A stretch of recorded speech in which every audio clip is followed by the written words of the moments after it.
you can do is you can simply do a backup and restore. So you process to May training, I'm going to say backup. Alright, let's jump over here. Okay, so this is the backup screen where you can actually do a backup of your database. First thing is which database, we've selected that. Second one is backup files, so what I want to back it up to. This is a little bit different from SQL backups. If I hit the browse, you'll notice that there are a limited number of folders that I can browse to. It doesn't just give me all the file locations. There's actually a property in Analysis Services that tells you where you're allowed to back up to. So what I'm going to do is I'm going to back it up to SSAS temp. I'm going to say my training. Allow file overwrite, pretty obvious. Apply compression. I've never not applied that. I don't know why you wouldn't. I'm not going to encrypt it. That's obviously for security. And I'm going to say, okay, backup happened quickly. What I'm going to do now is I'm going to say restore.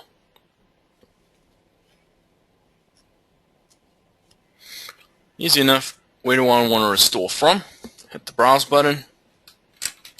SAS temp. My training.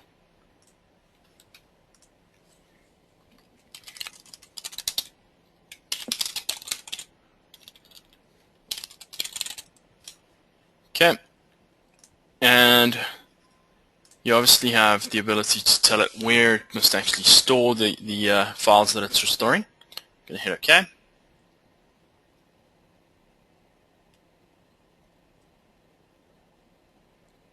Right, now obviously this will take a minute or two, but it runs much quicker than the equivalent process would run. So you're not taking your guys down for very long.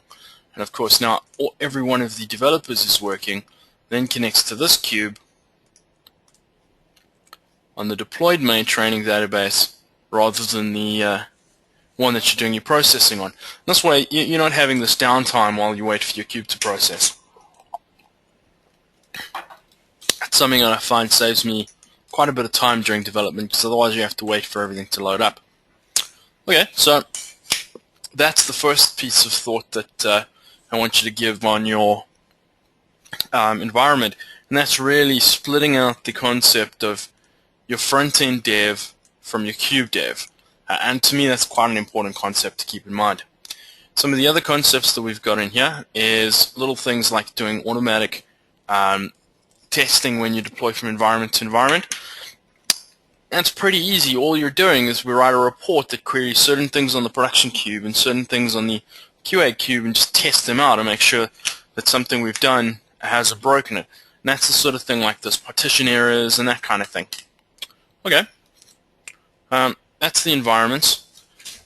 Gathering requirements. This is really around gathering requirements for doing your reporting. And to be quite honest, I think I'm going to talk about the theory of reporting once we've finished with all the Analysis Services Administration stuff. So let's hop back to our environment. Let me delete the calculated member.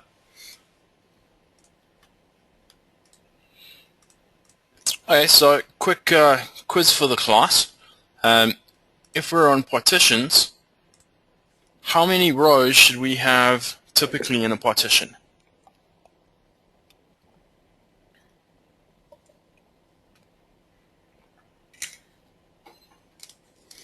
Any guesses from the class?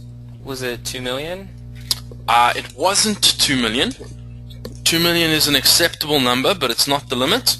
The limit is actually 20 million. So if you're breaking 20 million, your performance is going to get really bad.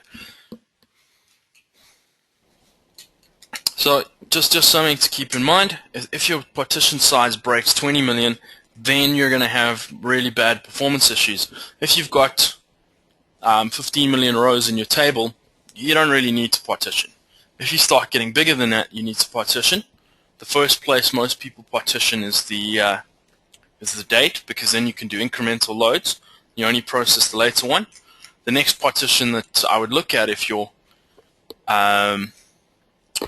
the next partition that I would look at is really around your region. So here we've got sales territory. In retail environment, you'd have store. Questions come in, what is the maximum number of partitions.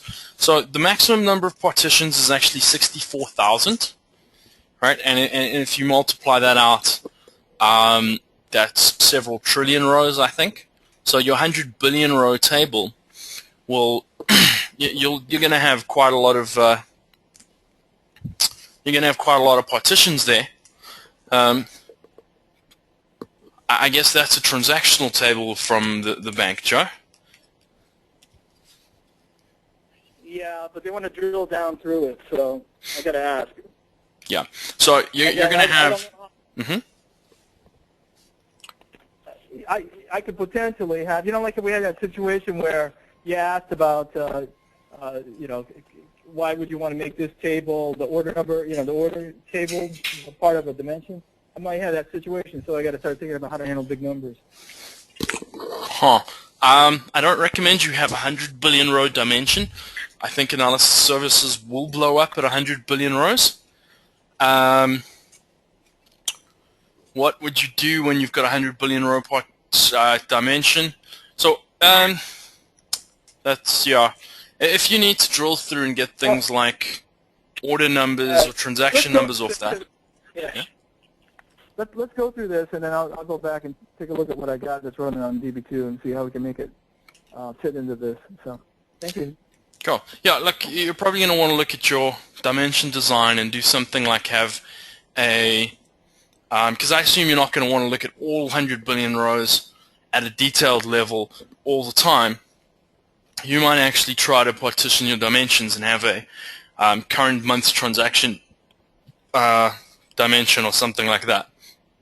So the other thing that you're going to want to do when you're working with a large number of partitions is you're not going to want to sit and actually create all these partitions manually. And that's really when you start getting into the scripting, which I did cover briefly. Which one did I partitionize? Yeah. So you'll then start off, create your first partition for whatever size it is. And that would maybe be per branch, per day, perhaps. And then take this script, and there's various things that you could do. You could write a SQL select statement. You could write a piece of code in an SSAS task, whatever it is. They'll actually run out and spit out lots of these XMLA queries and just change the name of the partition and the query that it's using to bring it back. I'd be interested to know just how big your cube ends up being, Joe, because 100 billion is bigger than the biggest fact table I've personally worked with. I think I've only worked with about 38 billion, which did end up being pretty massive.